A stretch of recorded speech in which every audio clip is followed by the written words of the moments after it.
Good afternoon. You're listening to Healing Your Life with Soft Roast Recovery. I'm April Davis here with the CEO of Soft Roast Recovery in Jacksonville, Nick Padlo, and the therapist, John Craycraft. And they are both veterans, and we're talking about that today, veterans and mental health. And so I wanted to give you just a short bio for both of them. John Craycraft, again, a therapist at Soft Roast Recovery, and he attended Jacksonville University. He has a bachelor's in philosophy and religious studies, and he was in the U.S. Marine Corps, and he moved here to Jacksonville during his time with the Marines. He also believes in the importance of mindfulness, meditation, spirituality, and exercise. And he lives right now with his wife in St. Mary's, right across the border there in Georgia. And Nick has joined us before, and he runs Soft Roast Recovery, and he is a native of Jacksonville. And he also, like I said, he's a veteran. He went to West Point, and then he also spent 5 years in the Army, spent 27 months in combat operations between Afghanistan and Iraq, and he earned the Bronze Star and Combat Action Badge. He went to Stanford. He was a CEO of a major company, and then he moved into substance abuse treatment. And that's a result of his personal battle with depression, anxiety, and substance use disorder. And then he started Soft Roast Recovery due to that experience, and is now helping lots of people here in Northeast Florida and beyond. And so we want to talk a little bit just about your experiences, both of you, Nick and John, since you are veterans. Tell us a little bit about maybe how that corresponds with what you're doing now and your experience with addiction. Sure. We often think about the military and war, and the first thing we think of is PTSD and veterans who are struggling with that. And that is a very real thing.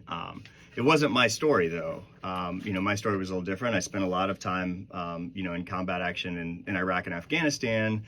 But I think I was relatively fortunate with regard to, not seeing some of those things that can really, impact your mind, with trauma. And so, for a long time, I always said that my time in the military didn't have anything to do with my mental health struggles and my substance use struggles later on. I was pretty convinced of that. But as I have been to treatment and worked with other veterans, I've started to kind of say, I don't know.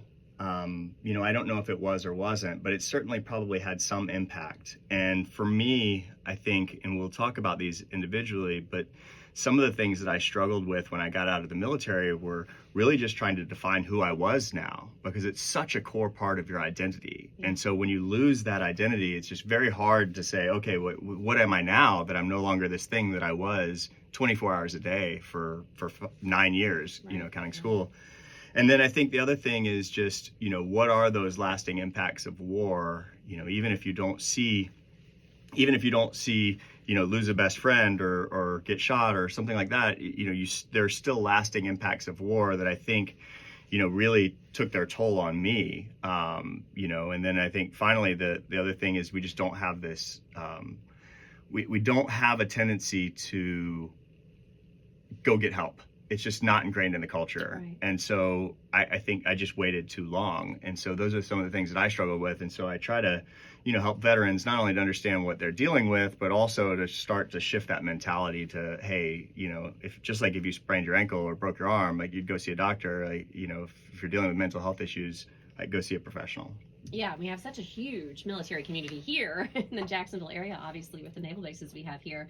And so I'm sure you have plenty of clients that have been through the military or have military experience or have worked with the military and had some sort of mental health issues, because it's hard to get in and out of the military without having something that, may have occurred during your time serving. And so, John, I know you said you were in the Marine Corps. What was your experience with the Marines and transitioning and any sort of mental health issues there?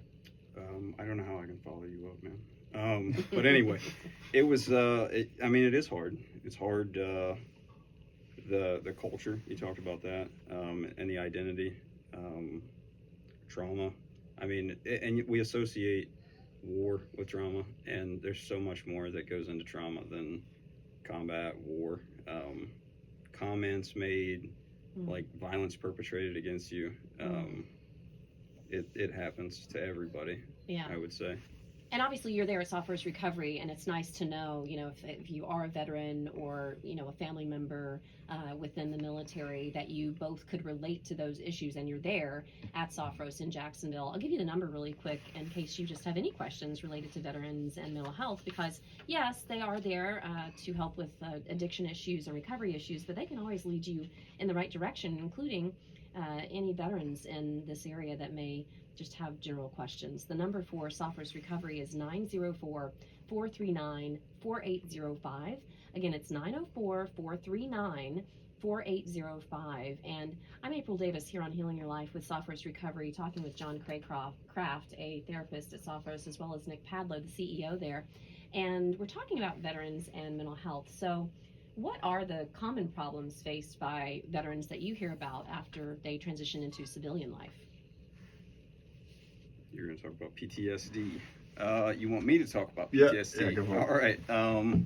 So, I mean, what is PTSD? We associate it with, once again, war, but it's any trauma, and it's like the trauma responses you have. So if you had physical violence perpetrated against you, if you had comments made to you, if you saw, or, you were participated in war in some capacity, your responses to that, anxiety, depression.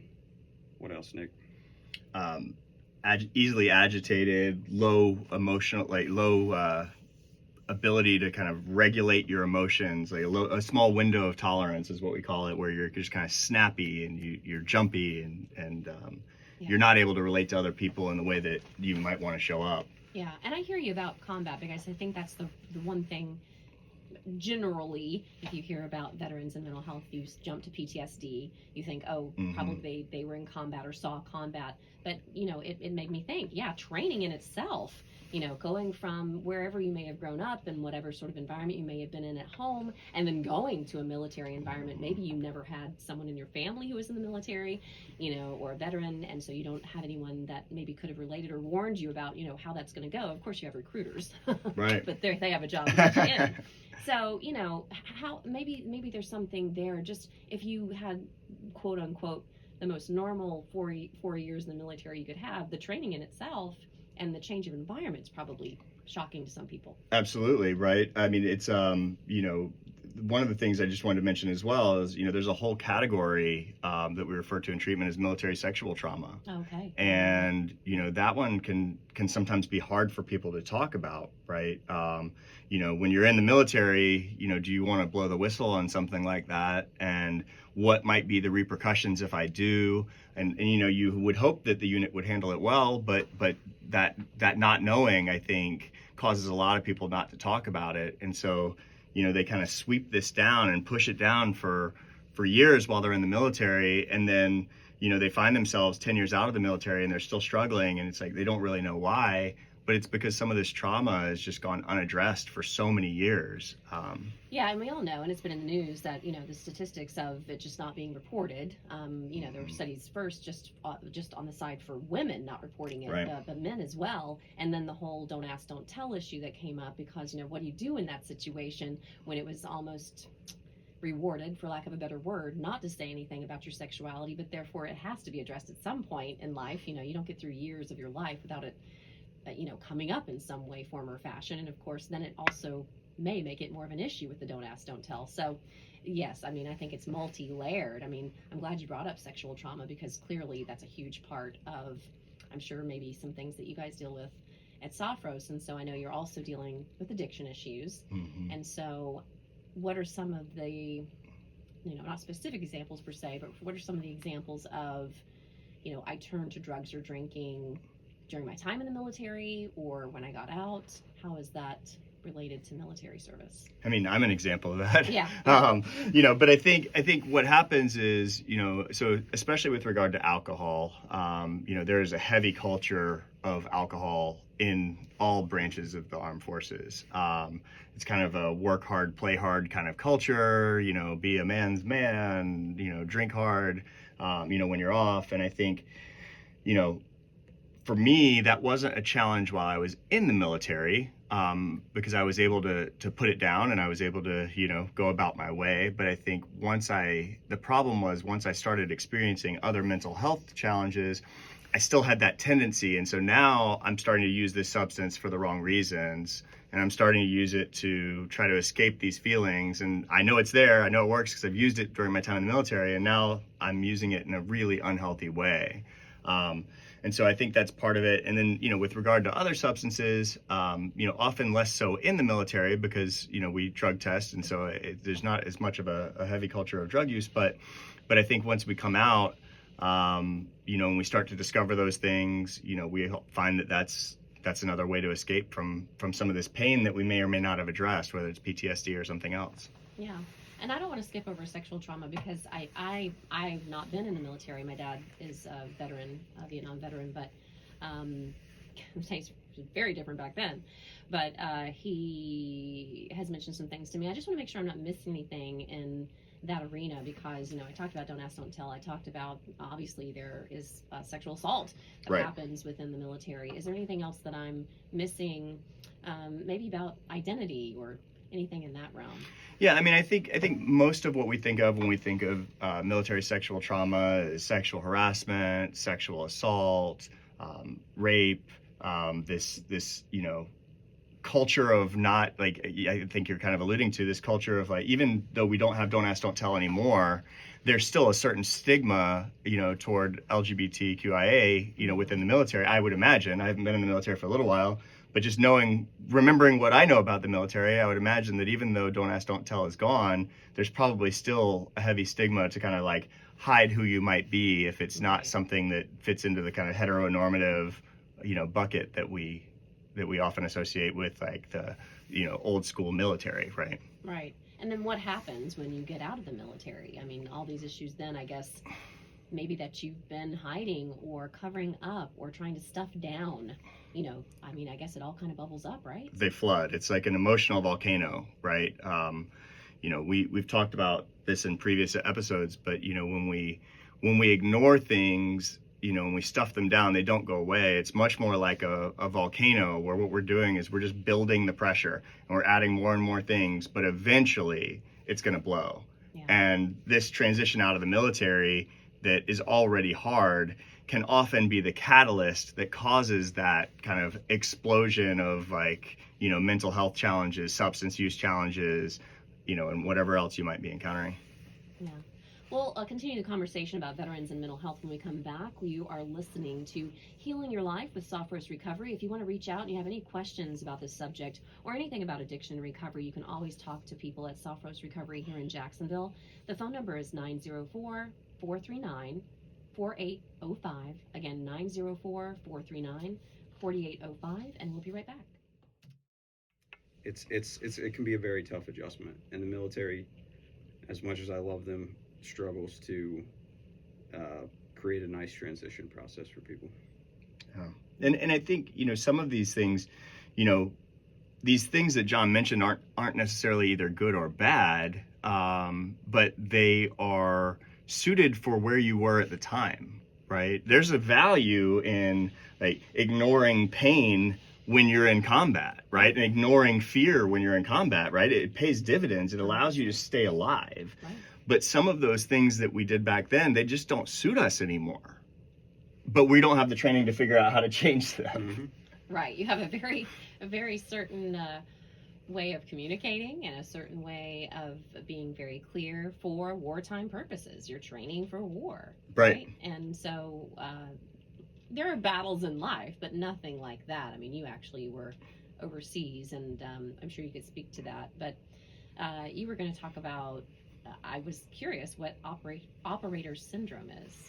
And so there's emerging research around a kind of series of symptoms that people are seeing and a series of things. And so what operator syndrome is it's not in the DSM-5 as an official diagnosis, but it's starting to emerge in the research. And basically what it says is there is something that happens to you when you are in a state of hypervigilance for too long. And when your brain is turned up for too long, and when you live in a constant state of fight or flight, and that's just not a normal thing that the brain has to undergo. There are other, it's not just limited to the military, but this is just kind of where the term originated. But, you know, if you think about being in Iraq or Afghanistan, or, you know, even in prolonged training exercises, you know, at every moment you have to be turned on, right? And it's why you see veterans who 10 years later will go into a restaurant and they'll sit their back to the wall and they'll know where the exits are, and you don't need to do that to survive daily life for the most part, right?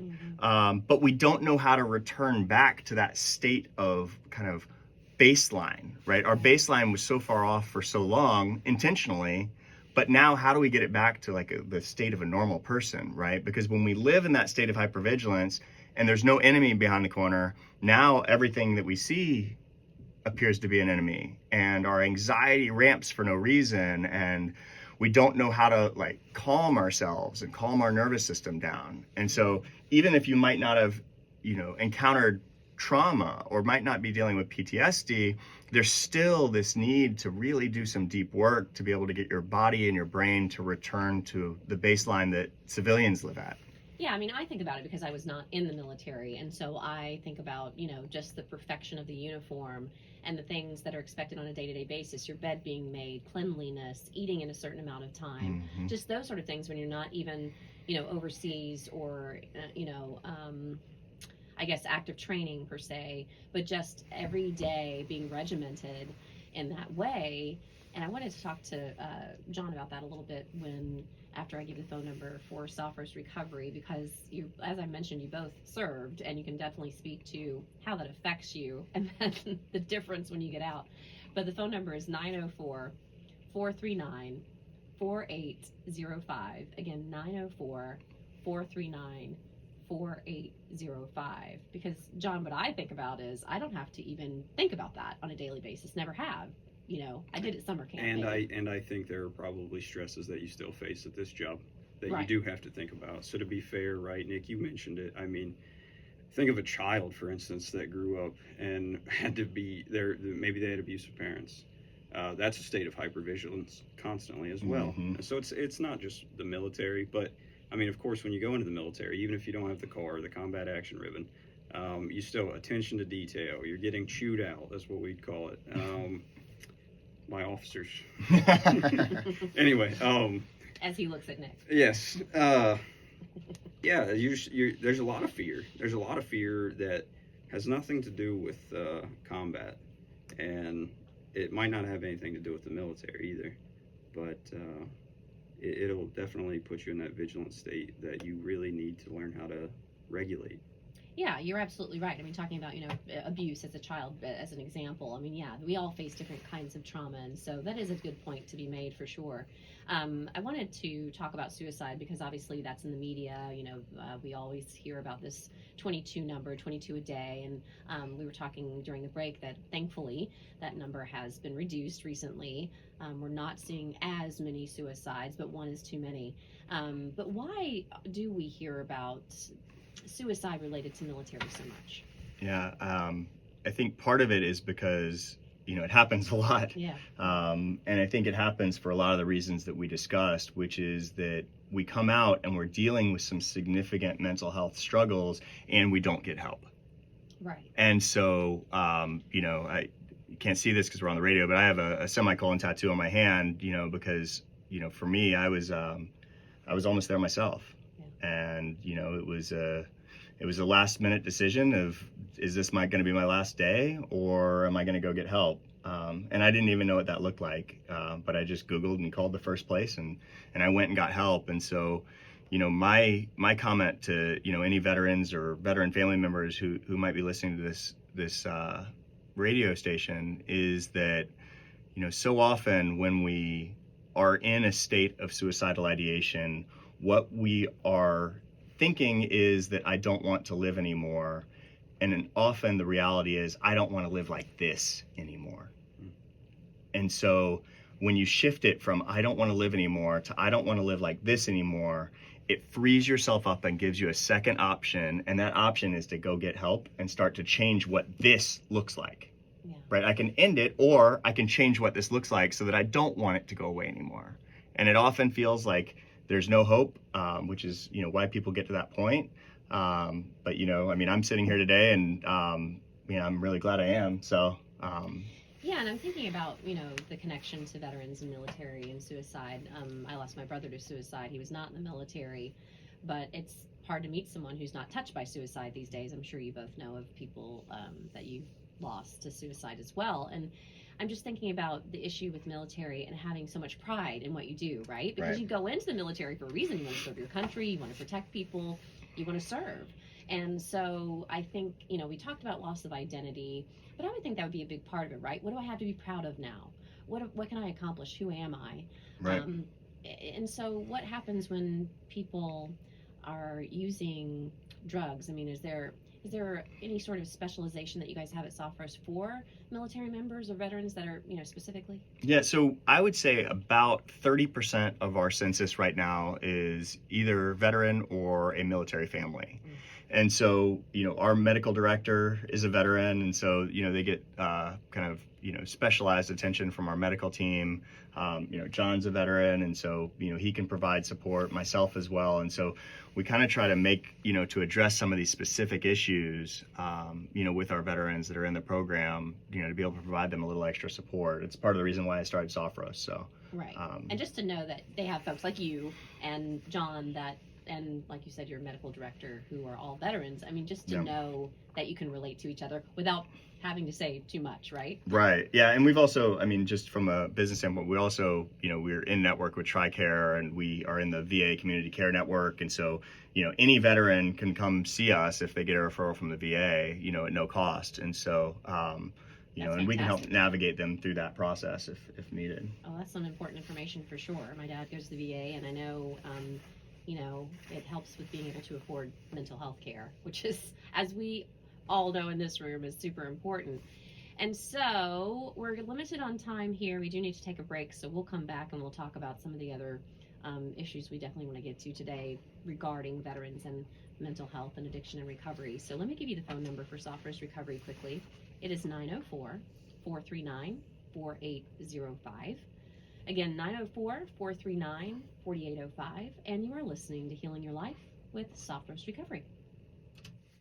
You're listening to Healing Your Life with Sophros Recovery. We're here with John Craycraft, who's a therapist at Sophros Recovery, as well as Nick Padlo, who is the CEO of Sophros here in Jacksonville. And they deal with folks that are struggling with addiction issues and help them throughout their recovery.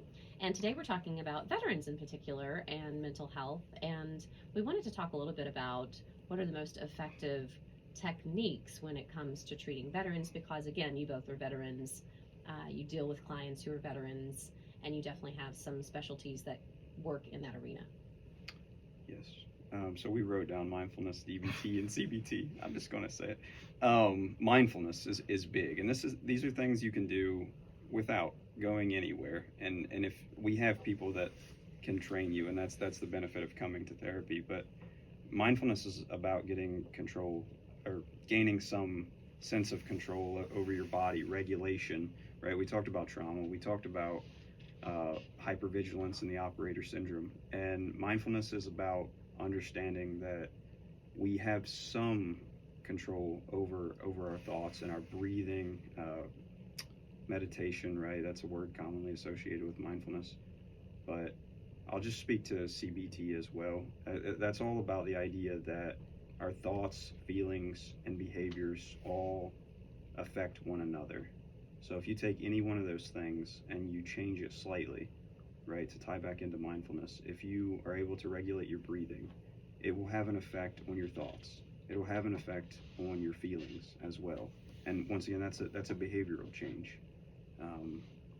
Yeah, I love CBT. Yeah, I do too. And the way I look at some of the things that, the third one that we use a lot is called dialectical behavior therapy, or DBT. And I look at that as we need some tools in our toolkit that we can use when we're an 8 or above. in terms of the intensity of our emotions or our cravings, like some stuff that can help us step off the ledge. And so, I almost look at these three things as a toolkit that, veterans and other people can use, throughout their daily life. So, if I'm having a good day, I need to be doing my mindfulness practice every day so that I start to build that muscle of calming my nervous system so that when things get bad, I have something to go to. So I look at mindfulness as my daily practice to build strength when I'm doing okay. When I'm struggling a little bit, when I'm at a 4 to an 8 in terms of the difficulty of humaning that day, as Aaron would say, that's when I need to say, okay, how am I going to start to take some of these unhealthy thoughts and reframe them into healthy ones? Because I'm not too upset to be able to do that. I've got enough of my wits about me to be able to do that. And then the third part of that is this, these DBT core skills where it says, okay, now that I'm, when the house is on fire, I need to be able to put it out. Once I put the fire out that I'm dealing with, now I can start to reframe some of my healthy thoughts and unhealthy thoughts. And then once those are fixed, now I can get back into my mindfulness practice. So it's just kind of this constant work that we're doing on ourselves, and we've got different tools that we can use to address whatever the things are that we're struggling with. Yeah, I appreciated what you said. I think it was last week when you said the moment we say, "Oh, we're good. I think I got this under control." Right. Back it up, buddy, because we know that's never going to be true. It's it's just something that I'm sure you talk to your clients about all the time, is that, this is a lifelong journey, and it's not over. And if we stop doing the work, there's probably an issue there. Yeah, and to put it in military terms, since I imagine that, this is going to be a veteran-centric audience here, or veteran-friendly audience, we always say in the Army, and I'm sure they say in the Marine Corps too, keep improving your foxhole. Mm-hmm. And what that means is that, when you dig a little defensive position, it's intended to keep you safe from enemy fire. But as long as nothing is happening, and as long as you aren't receiving fire from the enemy, you are constantly improving that position. You're digging it deeper, you're forming barricades. And so every minute that nothing's happening, you need to be working. And so often with our mental health, we only work when the bullets start flying, right? I only call my therapist when I'm struggling. I only call my sponsor if I want a drink, right? And that's not how we beat these things. That's not how we live a happy and a healthy life. We do that. Of course, we need to do that when we're struggling, but we also need to do it when we're well, so that we continue to build and improve our position in our foxhole and moving forward. And then that way, when the rainy days come, we're prepared for them. Right. Good analogy. Love it. Everybody knows what the foxhole, and you want good people in the foxhole with you for sure. For and sure. You can find those folks at Soft Rose Recovery, because they have veterans there like John, like Nick, like their medical director, who have been there, done that, and they speak your language. And you can call them anytime with a question. Call anonymously. You don't have to say who you are. If you need help, ask for it. And maybe it's not with addiction or recovery, but they can lead you in the right direction. The phone number is 904-439-4805. Again, 904-439-4805. And John, we were talking a little bit about how when military veterans do actually come ask for help, which obviously is the hardest part for most people, is to recognize you have an issue and then to also ask for the help. But particularly hard for if you're in this macho mindset, perhaps a military background. So, but once you get started, Nick was mentioning the discipline from the military can help you. Yes. You mentioned that. It does seem like our veterans do especially well. And I know, it's really one of the best parts of my day to speak with veterans. I think basically because of what you just mentioned, it's tough enough to ask for help, but when they come, it's just a pleasure to work with them. Male, female, just, the culture. And it seems like they know, and the rapport is it's great, and the therapy just goes tremendously. Yeah. There's something about once the veteran can make that shift to this being their mission to work on themselves, and once they say, okay, this is not a distraction from my mission, but this is my mission to get well. Once they can make that shift, they show up, they're on time, they put in the work, and they get well. Yeah. And it's amazing to see. Give a Marine a goal, right? Right. Well, and I tell people, when we're kind of trying to get people to make that shift, it's almost a question of, would you ever run away from an enemy in combat? And anyone in the military, whether they would or not, anyone in the military is going to say, I absolutely would not. I would run into the gunfire. And I say, well, right now, your enemy is your depression, it's your anxiety, it's alcohol, it's drugs. And so why are you running away now? It's pretty poignant, Nick. And, it makes sense to approach it that way when maybe you're just getting out of the military, maybe you're just getting out of service, and you've had that constant mentality, and you're probably worn down, you're tired, for goodness sakes, and you've been on this routine for so long, and anytime you drop out of something you've been used to doing for years, that's going to mess you up. For anyone, it's a change like changing a job, moving, which you do a lot in the military generally. But it's in that category, right, of big changes in your life, because there are many reasons you get out of the military, depending on the situation, and don't make it a career per se, but it can be a great career. So as far as people coming in, if they want to get help, if we talked about that you had started working with the VA a little bit, so that's a good tidbit to know about, and you can ask about through your VA if you can get a referral to Soft Roast Recovery. But what are the benefits? Like, okay, we're going to ask for help. We've finally got the courage to do that. We understand we have an issue. And specifically for veterans, what is next and what can they expect through treatment? So there are a few things we work on. We mentioned some of the modalities or the techniques that we use, but what I would like to see from veterans for, these are the goals that we have. It's to really identify what your core values are, to start to know who you are as a person in this, civilian world that you've now find yourself in, to be comfortable enough in your own skin and in who you are, not to need to escape with drugs or alcohol, and then to get away from to mitigate some of the depression, anxiety, and trauma we feel so that we can more effectively live in the present moment, have a great relationship with ourselves, with those around us, and those that we love, and then the world around us. Yeah, and I'm wondering, career-wise, once you get out of the military and you're moving forward, is that part of the issue too? Income, and because you're used to that just kind of being set for you, right? I would imagine that kind of plays into it as well. Sure. It's especially if you don't retire, you're coming out, and if you're able to define how these skills translate, there are certainly companies that are looking for people like that. But I know folks that have had 20 years in, and were making a good salary, and then they came out, and they're not able to find those jobs, and so it kind of can go both ways. And you felt so important in the military, if you were a senior non-commissioned officer or you're a captain or whatever you were, you had this kind of, even if you didn't have the money, you certainly had a position of power and you were respected. And so, I think in addition to money, it's like kind of losing that, that respect from a team. And now you're just another cog in the wheel at some company, and it can feel kind of meaningless at times. Yeah. Well, I want to thank you both for your service, and thank you always for coming in and talking about these issues and being open with your own experience. That's not always easy, and of course they can go more in depth in the therapy room and in the group therapy. And if you're a veteran, you know where to go. Soft Roast Recovery, because they have you covered. They're speaking the language today, and hopefully you're listening if you're a veteran and you think you may need to talk to someone about addiction. We talked about the drinking culture. John, I just wanted to offer you any last statement that you might want to make to anybody, if there's a veteran out there that's listening that, coming from a Marine, what you might say to them. We're here to help. That's it.